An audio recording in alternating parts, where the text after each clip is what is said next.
I grew up in Brooklyn, when Brooklyn was Brooklyn, not Disneyland, because right now it's Disneyland.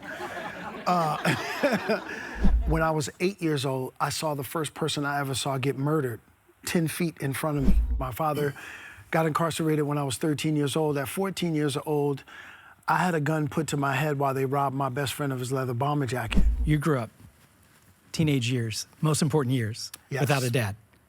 My dad left when I was 14. At the age of 14, our guest today says he was ready to harm someone else or harm himself. But now he's a seasoned actor calling for men to stand in their rightful capacity to be of service as opposed to seeking to be served. Delineating between males and men, he identifies a clear path to successful manhood through honoring women, teaching children, and elevating men to change the world. Please help me welcome Dondré T. Whitfield. Brother. Great to see you, man. So good. Great to see you. Thank you, man. Sit Yes, right sir. here. Yes, sir. Oh, my word. I have to tell you, I'm extremely excited to talk to you today because of something you're passionate about, which is what does it mean to be a man? Oh, boy. But before we get there, man, the first time I saw you was on the Cosby Show. First job. Robert Former. Crazy. Did you always want to be an actor? or- I think I always wanted to be an actor once I didn't have to serve detention. And a teacher by the name of Miss Elaine Jackson, may she rest in peace, she was always trying to get me to be in the school plays. Yeah. And in the neighborhood that I grew up in, which was very tough, being in the play was like the equivalent of being in the glee club. Like you're gonna get beat up. Yeah, you played basketball for your school or Totally. football, Yeah, or you did that. Not that. Yeah. And I was like, you're trying to get me hurt. And I'm like, I'm not doing that. And when she found out that I was going to have to serve detention, she was very smart. She said, okay, well, you can either serve detention or come and be in my play. And so while I was doing silly things, I wasn't stupid. Yeah. So I was like, I'll come be in the school play. And, you know, as fate would have it, as destiny would have it, it was definitely divine intervention. As soon as I hit the stage, all the things that worked against me in class worked for me on stage. And by the age of 15 years old, I had finally gotten an audition for the Cosby Show and got that. That was my first job, and there was no turning back from there. Did you have parents that were active that helped you with this, or what was your experience? My mother, much to her chagrin, when I told her that I was trying to become an actor, she finally began to sort of hop on board and support it. So you talk about your mom, or was your dad? Unfortunately, my father, at the age of 13 years old, me being 13 years old, my father was in prison for manslaughter. It makes me emotional thinking about it because when I look at my son now, I can't imagine a boy at that age navigating hostile territory without a navigation system. Yeah. For a boy, while his mother does so much of the nurturing, the father is supposed to be there to do the guiding, to be the model that he can mirror. Yes. And so my father not being there to be that model that I could mirror, it made matriculating my way into manhood extremely difficult. You grew up, teenage years, most important years, without a dad. My dad left when I was 14. And you had to teach yourself how to tie a tie. You had to teach yourself how to play basketball, how to throw a ball. You had to teach yourself everything. The advice that you normally would get from a dad, you had to find it somewhere else. Yeah. How did you navigate that yourself? Well, at 14 years old, I had a gun put to my head while they robbed my best friend of his leather bomber jacket. But they had the gun to my head. Yeah. What do you do when, you know, when I was 8 years old, I saw the first person I ever saw get murdered 10 feet in front of me. Wow. When you're exposed to that kind of pain and trauma, you're looking for someone to sit you down and to help you compartmentalize that, resuscitate and restore yourself. Yeah. And to not, to find ways to not have those things become something that you get armed with, that moves you in a space where you become predatory in your behavior. Yeah. Because you see in your environment, hey, wow, ironically, when people do this, this actually is the pathway to gaining respect. Mm-hmm. This is actually the pathway where people actually see you. You know, most human beings go their entire life feeling unheard and unseen. Mm-hmm. And when you're in a hostile environment and you perform hostility, you actually become seen and heard. Yeah. And so that becomes the model that you begin to mirror. There are plenty of people in this world that do bad things that aren't actually bad people. Yeah. They just have bad guidance. Yeah. You know, I love the game of golf. Mm-hmm. And recently, Scottie Scheffler, who's the #1 player in the world, got arrested. Right at the front gate. Right at the front gate. Yeah. And he was charged with assault on a police officer. Mm-hmm.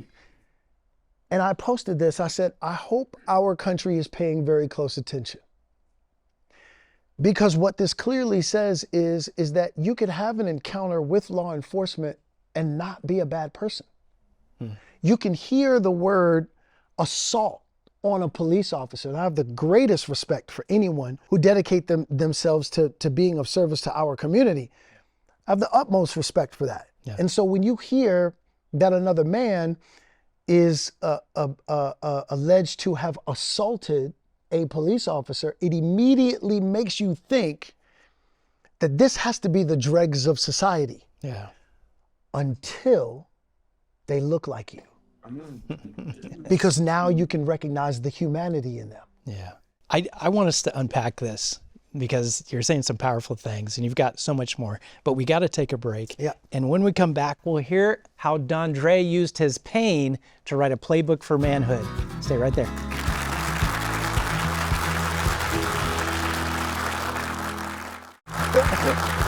We're back with Dondré T. Whitfield, and welcome, Marie, to joining our conversation here about men. I know. Yes. I'm happy to be here. But you have a boy. I do, and a husband? Yes. So I'm Are all they about this men? right now. Yes. Are they? Yeah, sometimes. Yes, sometimes. So you wrote the book, Male versus Man. Yes. Tell us the difference. Yeah, see, and our sister Marie really needs to understand this, as well as our other sisters who are looking to be partnered with a man. Yeah. The difference between a male and a man is that males look to be served while men look to be of service. Yeah. So there is a distinct difference between those two. And I am a believer. I believe that God created me to be a male, but left it up to me to turn myself into a man. So man is a title that we earn and not something that we get on a special birthday. 19, 20, car companies think the magic age is 25, right? I know guys who are struggling to matriculate into manhood, they're well into their 30s, 40s, and 50s. If you don't receive proper information and instruction about what it is to be a man dedicated to being of service, you are going to languish behind in the space of being a male. It is just that simple. Right. So how do you define man? The key to sustained happiness is really about your dedication to being of service. Yeah.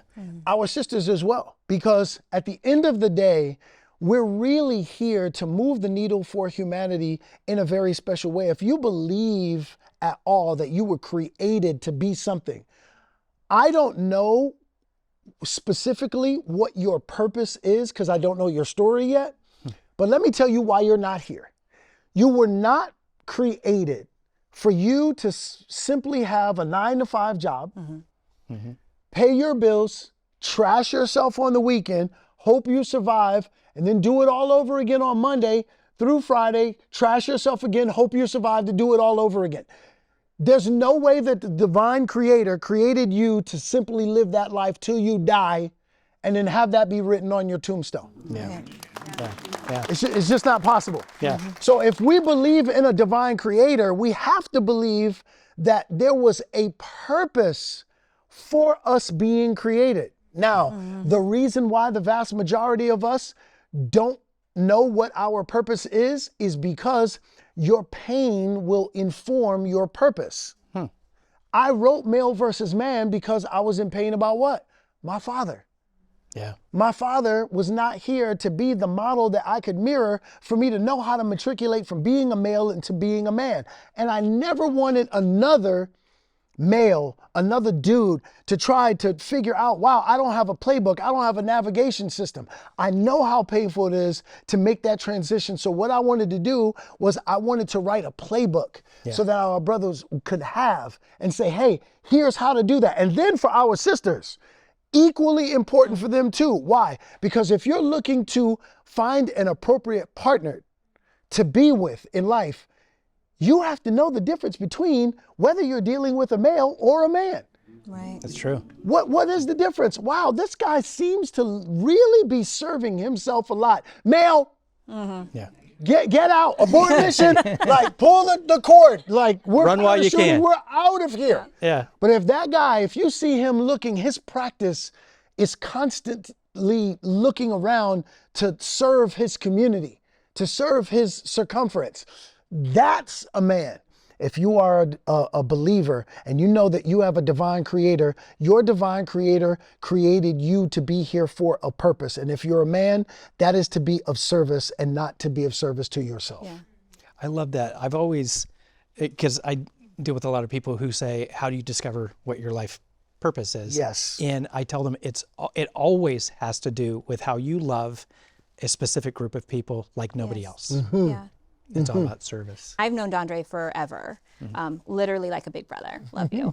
But we have mutual friends that don't have a man in their life. And Dondré, happily married man to a wonderful queen, has stepped in for those females, our friends, and has become that man in their life.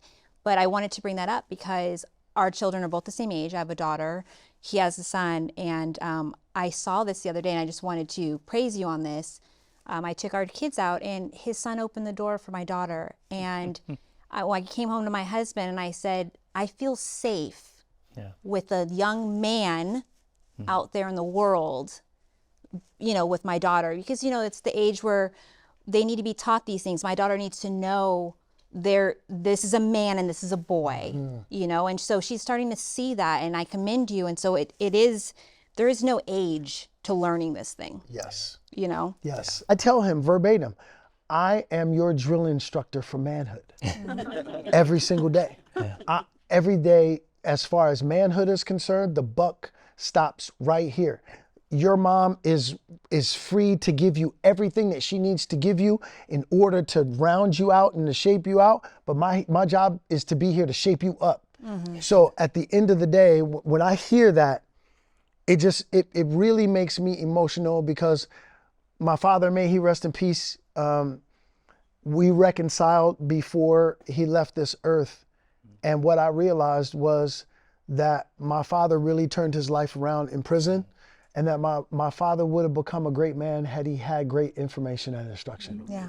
And so what we're really looking to is for our brothers to really understand, hey, if I am angry, if I am frustrated, if I am confused, it probably has everything in the world to do with the fact that I don't know why I'm here. So I often tell people when they ask me, getting back to that thing, I'm happy as can be because I know why I'm here. That's huge. I want to dig into that a little bit more, but we got to take a break. You've probably heard of the 5 love languages. Well, when we come back, we're going to learn about the 5 languages of pain.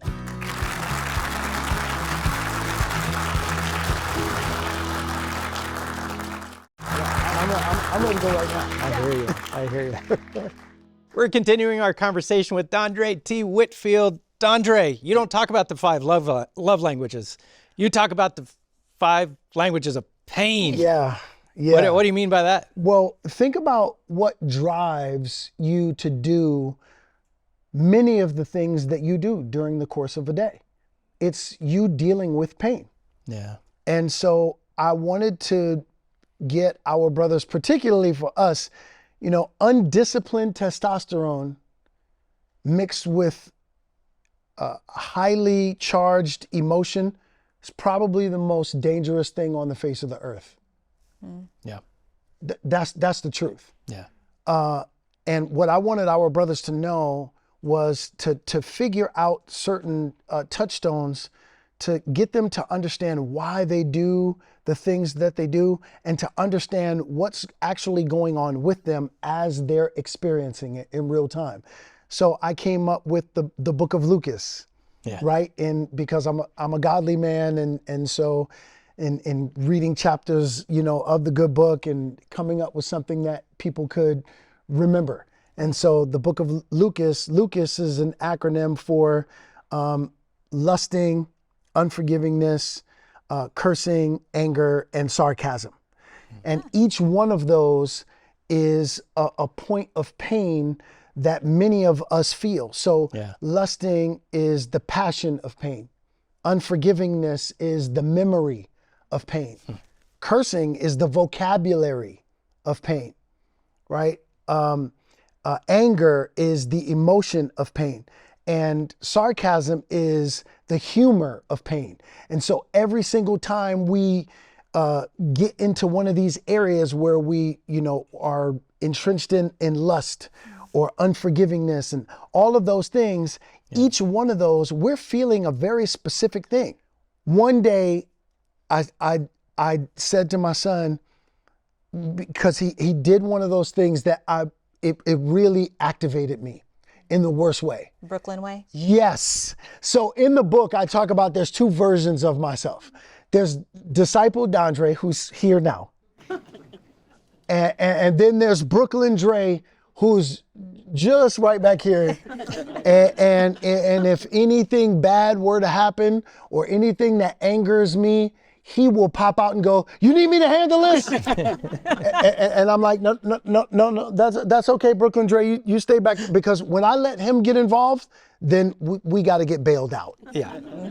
Yeah.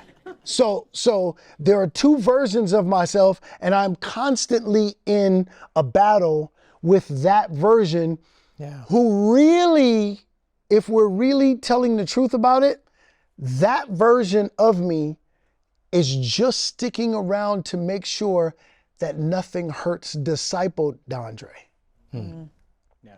And that will look to hurt anything that could potentially hurt disciple Dondré, right? Yeah. And so one day my son did this thing and I was really activated by it, and I had to really take a breath. And I sat down and I had a great conversation with him, and I said, "Dre, I'm gonna be honest with you. Right now, I'm really fighting the temptation to not let the 15-year-old boy in me father you." Because what that 15-year-old boy in me that didn't have his father resents right now is that you have everything that he didn't have. And that when your father, when your navigation system is giving you information and instruction and you consciously rebuke it to feed your own flesh, that 15-year-old boy in me wants to fight you. Yeah. And I had that conversation with him, and it stopped him in his tracks. And for the first time, he could really see the 15-year-old in me. Okay. And then it made him do differently, because he could actually see, oh, wow, yeah, I actually have something that my father never had, and I'm getting the best of it in a version of a father that God sent to me in order to grow me. Right. And so it's really a necessary thing for us to keep looking at those points of pain that we kind of take from our past, that can actually allow us to be harmful to those around us.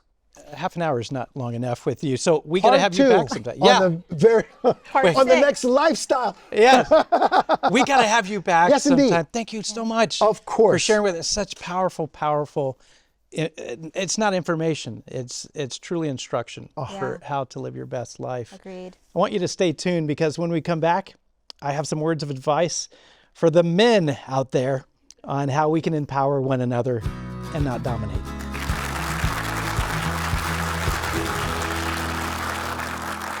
In a world that often confuses manly strength with aggression, it's important to remember that true strength lies in kindness, empathy, and respect.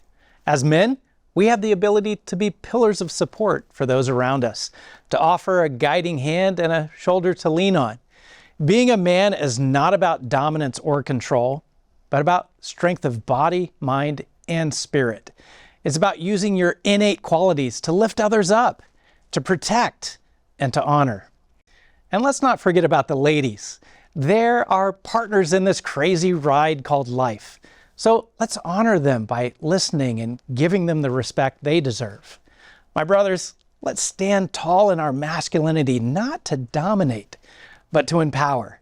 Let's build each other up and honor the women in our lives, recognizing their strength and worth.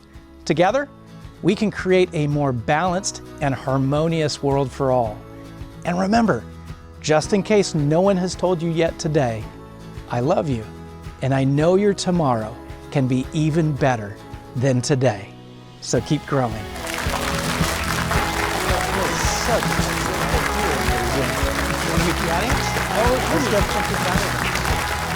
Don't forget that you can find exclusive content on all of our guests.